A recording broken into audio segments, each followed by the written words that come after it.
അസ്സലാമു അലൈക്കും. Welcome to my channel. അപ്പം ഞാൻ ഇന്നൊരു പുതിയ റെസിപ്പി ആയിട്ടാണ് വന്നിരിക്കുന്നത്. അപ്പോൾ എല്ലാവരും ഇതൊന്ന് ട്രൈ ചെയ്ത് നോക്കുക. അതേപോലെ തന്നെ ആദ്യമായിട്ട് എൻ്റെ വീഡിയോ കാണുന്നവരാണെങ്കിൽ ഒന്ന് സബ്സ്ക്രൈബ് ചെയ്യുക. അതേപോലെ തന്നെ എൻ്റെ തൊട്ടടുത്തൊരു ബെൽ ബട്ടൺ ഉണ്ട്, അതുകൊണ്ടൊന്ന് ഇനേബിൾ ചെയ്തെങ്കിൽ മാത്രമേ ഞാൻ വീഡിയോ അപ്ലോഡ് ചെയ്യുമ്പോൾ നിങ്ങൾക്ക് നോട്ടിഫിക്കേഷൻ ലഭിക്കുകയുള്ളൂ. അപ്പം നമുക്കിതെങ്ങനെയാണ് ഈ റെസിപ്പി ഉണ്ടാക്കേണ്ടതെന്ന് നോക്കാം. അതിന് വേണ്ടി എന്തൊക്കെ തിങ്സാണ് ഞാനിവിടെ എടുത്ത് വെച്ചിരിക്കുന്നതെന്ന് കാണിച്ചു തരാം. ഞാനിവിടെ ഒരു സവാള ചെറിയ പീസായിട്ട് കട്ട് ചെയ്ത് വെച്ചിട്ടുണ്ട്. പിന്നെ പുതിനയില, മല്ലിയില, കറിവേപ്പില, ഇഞ്ചി വെളുത്തുള്ളി പേസ്റ്റ്, മുട്ട പുഴുങ്ങി വെച്ചിട്ടുണ്ട്, കടലമാവ് എടുത്ത് വെച്ചിട്ടുണ്ട്. ആദ്യമായിട്ട് നമുക്കിതിന് വേണ്ട ഫില്ലിങ്സ് റെഡിയാക്കി എടുക്കാം. അതിന് വേണ്ടി ഓയിൽ ഞാൻ ഒഴിച്ചിട്ടുണ്ട്.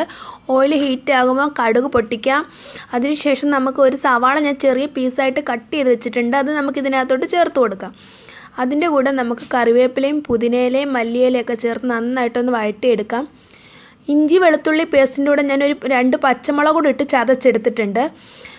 നിങ്ങൾക്ക് എരിവ് വേണമെന്നുണ്ടെങ്കിൽ പച്ചമുളക് ചതച്ചെടുക്കാം, അല്ലെങ്കിൽ ഇഞ്ചി വെളുത്തുള്ളി പേസ്റ്റ് മാത്രം ഇട്ടാൽ മതി. ഞാനിപ്പോൾ എടുത്തിട്ടുണ്ട്. അപ്പോൾ നന്നായിട്ട് വഴണ്ട് വന്നിട്ടുണ്ട്. നമുക്കിതിനകത്തോട്ട് ഗരം മസാലയും കുറച്ച് ഉപ്പ് കൂടെ ചേർത്ത് കൊടുക്കാം. അപ്പോൾ നമ്മുടെ ഫില്ലിങ്സ് ഇവിടെ റെഡി ആയിട്ടുണ്ട്. നമുക്കിനി നെക്സ്റ്റ് എന്താണെന്ന് നോക്കാം.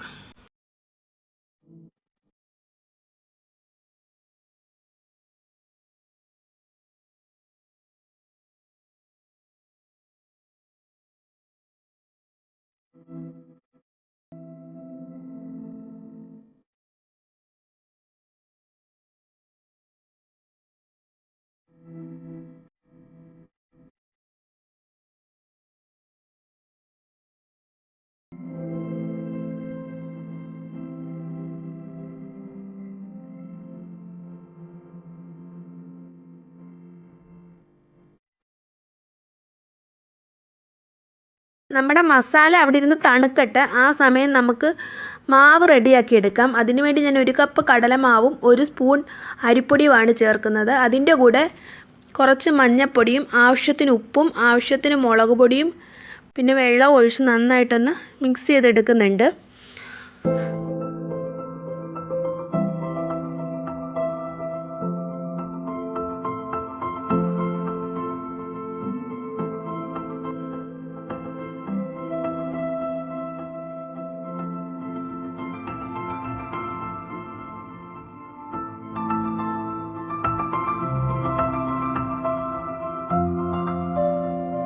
കട്ട പിടിക്കാതെ നന്നായിട്ട് കലക്കിയെടുക്കുക. ഞാൻ ഈ എടുക്കുന്നത് കണ്ടോ, ഇതേ രൂപത്തിലാക്കി എടുക്കുക. അതിനുശേഷം നമുക്ക് ഫില്ലിങ്സ് റെഡിയാക്കി എടുക്കാം. അതിന് വേണ്ടി ഞാനിവിടെ മുട്ടയുടെ വെള്ളയുടെ അകത്തുനിന്ന് മഞ്ഞക്കരുവ് മാറ്റി വെച്ചിട്ടുണ്ട്. അത് നമുക്ക് ഈ മസാലയുമായിട്ട് നന്നായിട്ടൊന്ന് മിക്സ് ചെയ്തെടുക്കാം. മിക്സ് ചെയ്തെടുത്തിട്ട് ഇത് വേണം നമ്മുടെ ആ വെള്ളയുടെ അകത്ത് നമുക്ക് നിറച്ച് കൊടുക്കാൻ. അതിനകത്ത് ഫുള്ള് നിറച്ച് വെച്ചിട്ട് വേണം നമുക്ക് ഫ്രൈ ചെയ്തെടുക്കാൻ. ഞാൻ എല്ലാം നിറച്ച് വെച്ചിട്ടുണ്ട്. നമുക്കിനി ഇത് മാവിൽ മുക്കിയൊന്ന് ഫ്രൈ ചെയ്തെടുക്കുക. അപ്പോൾ ഡിഫറൻസ് ആയിട്ടുള്ളൊരു മുട്ട ബജ്ജി അല്ല ഇത്. അപ്പോൾ എല്ലാവരും ഇത് ഒരു പ്രാവശ്യം ഒന്ന് ട്രൈ ചെയ്ത് നോക്കൂ. നല്ല മസാലയൊക്കെ പിടിച്ച് നല്ലൊരു ടേസ്റ്റി ആയിട്ടുള്ളൊരു സ്നാക്സാണിത്. അടിപൊളിയാണിത്. എല്ലാവർക്കും ഇഷ്ടമാവും. അപ്പോൾ എല്ലാവരും ഒന്ന് ട്രൈ ചെയ്ത് നോക്കൂ. എൻ്റെ വീഡിയോ ഇഷ്ടപ്പെട്ടാൽ ലൈക്ക് ചെയ്യൂ, ഷെയർ ചെയ്യൂ, മറക്കാതെ സബ്സ്ക്രൈബ് ചെയ്യൂ. അപ്പോൾ ഞാൻ അടിപൊളി ഒരു വീഡിയോയുമായി നെക്സ്റ്റ് കാണുന്നത് വരെ ബൈ ബൈ.